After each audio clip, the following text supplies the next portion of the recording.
Hi viewers, welcome to our channel. ప్రస్తుతం మనతో పాటు ఇమ్మంది రామారావు గారు సీనియర్ జర్నలిస్ట్ ఉన్నారు. వారితో ఒకసారి మాట్లాడదాం. సార్ నమస్కారం. సార్ నమస్తే. సార్ జగన్ గారికి షర్మిల గారు షాక్ ఇచ్చారు సార్. ఒక రేంజ్ లో ఫైర్ అయిపోయారు ఆయన పైన. అంటే వినుకొండలో ఒక హత్య జరిగితే నువ్వు ఢిల్లీ వెళ్ళి ధర్నా చేస్తున్నావు, నీ బాబాయ్ హత్య జరిగినప్పుడు నువ్వేం చేసావు, కనీసం ధర్నా అన్న చేసావా అని చెప్పేసి క్వశ్చన్ చేశారు సార్. మరి షర్మిల గారి కామెంట్స్ పైన మీ ఒపీనియన్ ఏ విధంగా చూస్తారు సార్?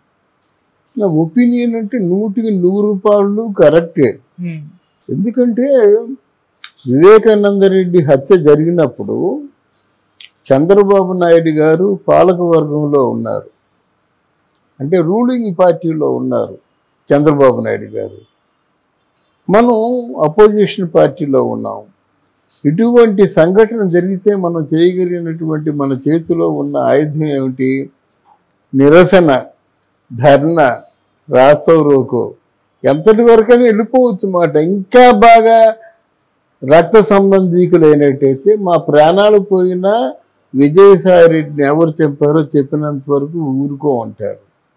అటువంటి సందర్భం ఆయనకు వచ్చింది.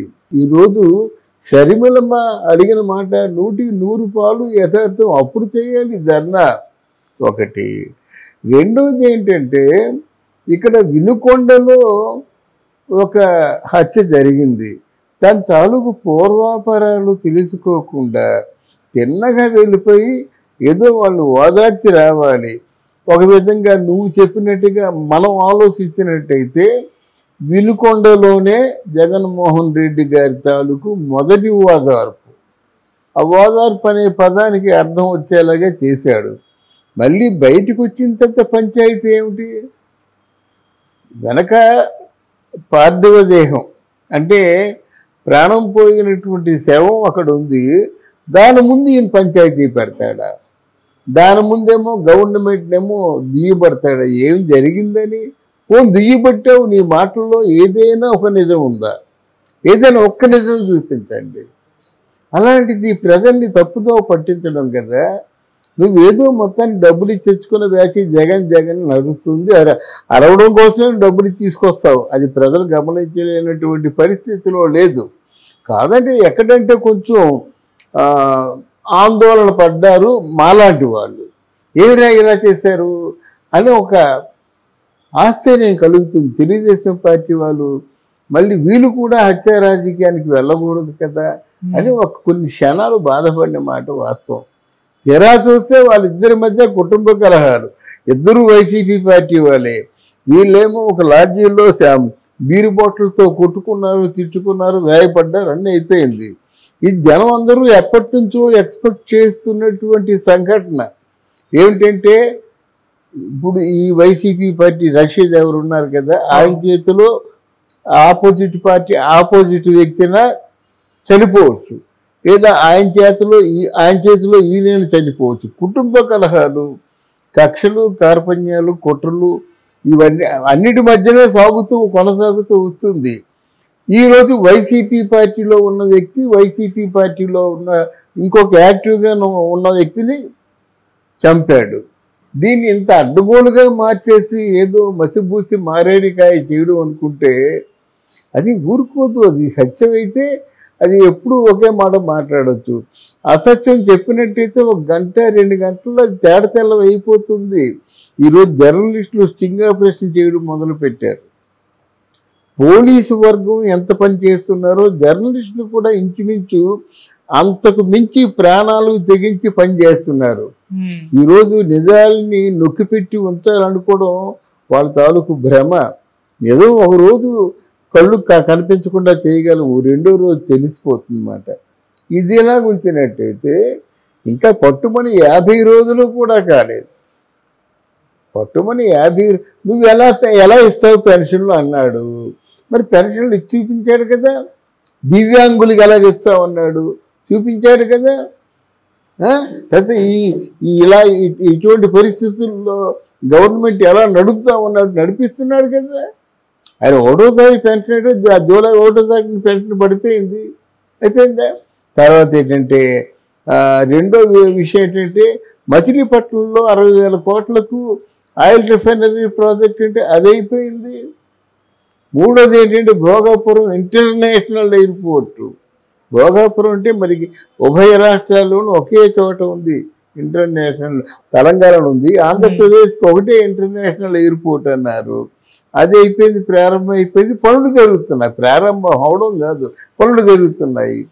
అక్కడ శ్రీకాకుళంలో ఎయిర్పోర్ట్ అన్నారు, అక్కడ ఒక ఎయిర్పోర్ట్ని ప్రారంభిస్తున్నారు. తర్వాత ఇక్కడ ఏంటంటే కుప్పంలో చంద్రబాబు నాయుడు గారి తాలూకు ఆయన చాలా పెద్ద పట్టుదలతో ఉన్నారు. ఎందుకంటే కుప్పం జన్మస్థలం, ఎలాగైనా సరే ఆ ప్రజలందరూ సుభిక్షంగా ఉండాలనుకున్నాడు. ఎయిర్పోర్ట్ కట్టిస్తున్నాడు, అక్కడి నుంచి విదేశాలకి మార్కెటింగ్ చేసేటువంటి ఏర్పాటు చేస్తున్నాడు. ఒక 50 రోజులు దాటుకుంటే ఇన్ని పనులు ఇంకెవరు చేస్తారండి? తర్వాత ఏంటంటే మనకు నిధులు కావాలి, ఆ నిధుల కోసమేమో వాళ్ళతో సఖ్యతగా ఉంటున్నాడు. ఇంకేం చేయాలి నీకు? ఏం చెయ్యాలని నువ్వు ఇలా గలబా చేస్తున్నావు?